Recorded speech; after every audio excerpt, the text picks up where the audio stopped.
Hello! Let's try this again on the Samsung Galaxy Tablet A.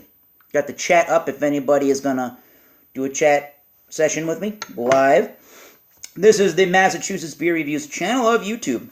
Thomas Metal 75, and this is your Massachusetts beer review. Hopefully this looks a little better. I kind of doubt it in a way. I do have it on HD finally. I figured out how to set it up on the CameraFi Live for HD. Today, in this particular video, I'm going to do the 2016 version of the Anchor Christmas Ale. Merry Christmas, Happy New Year. Excuse me.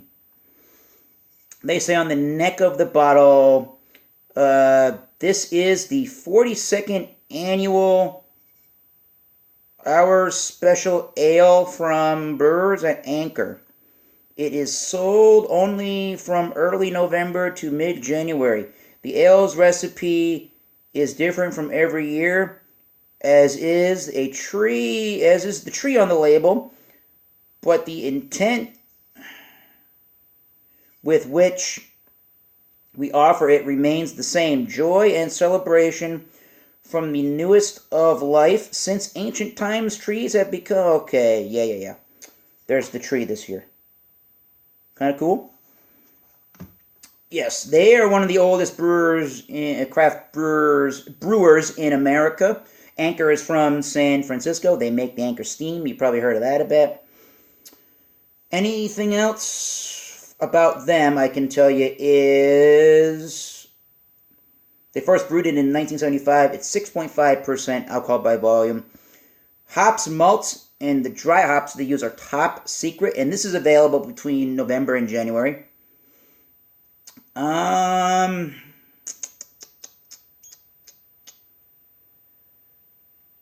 the Christmas Ale marks the 42nd release of the celebrated Anchor tradition. Very cool, very nice. Let's see if I can get a little bit more light on the subject here.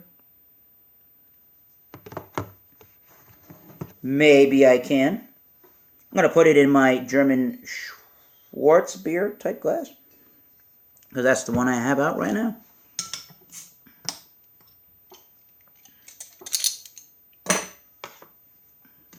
"12-ounce bottle, so it won't fit the entire glass, but that's alright, whatever.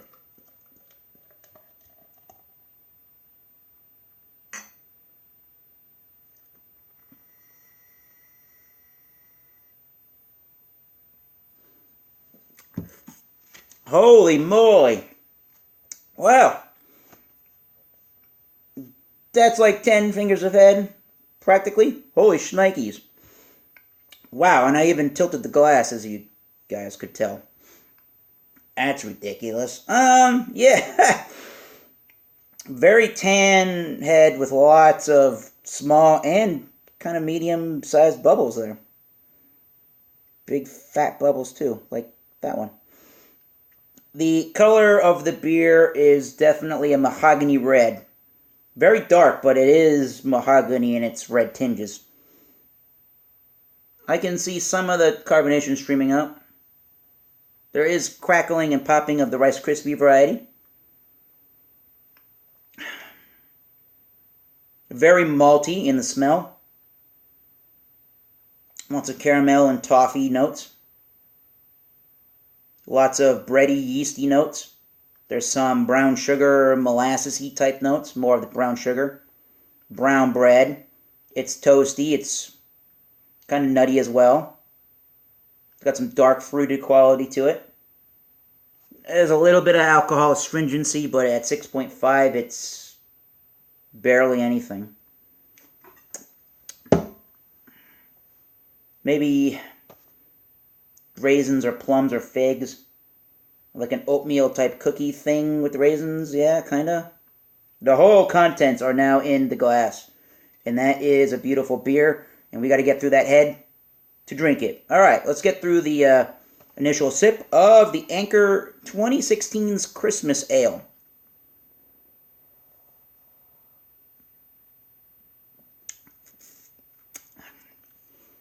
Yeah, very sudsy and frothy and creamy type sensation from that head.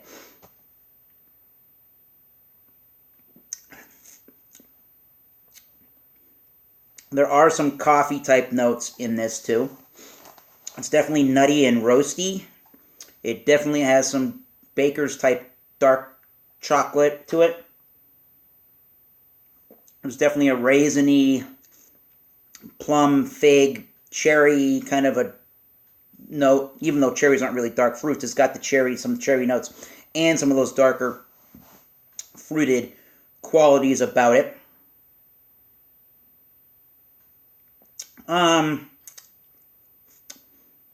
Toffee, caramel, molasses, brown sugar, very malty brew. Not sure what the IBUs, the bitterness units are. There is even a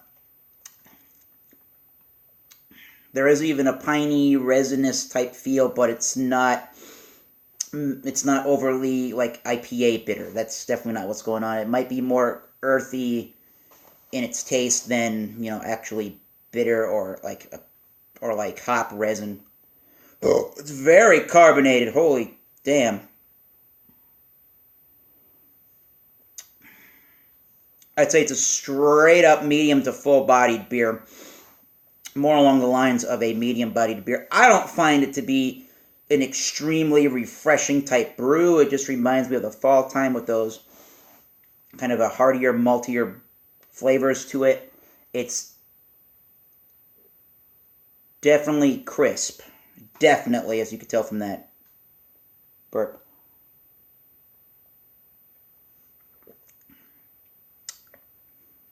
Definitely a lot of roasted coffee type notes with your holiday spice, cinnamon, nutmeg, figs, dates, kind of things you would put into fruitcakes, I suppose. Things you would find in holiday desserts, for sure, with a little bit of that piney type bitter, earthy bite to it, and some dark chocolate. So if all of that sounds like it's a treat and a delight for you, then this Christmas ale is where it's at, and it should be somewhat similar every year, but they do implore other ingredients, so maybe in 2017, whatever kind of hops and dry hops that they use might not make the Christmas ale taste as piney, but you never know, or it might not have so many chocolate malty type notes to it. But again, every time they brew the Christmas ale, they're using different ingredients. So what am I going to give the 2016's Anchor Christmas Ale?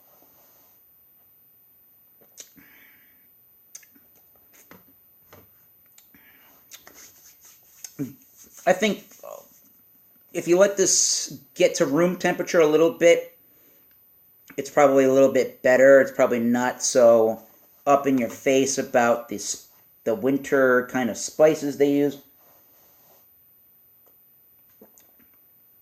To me, winter lagers and winter seasonals can be a little bit annoying and over the top in their spiced components. This one's not so bad. This one, you could have it with dessert, I suppose. You could have it with pork, or sausages might work really well. For me, it's a bit on the spiced side more than I would normally like.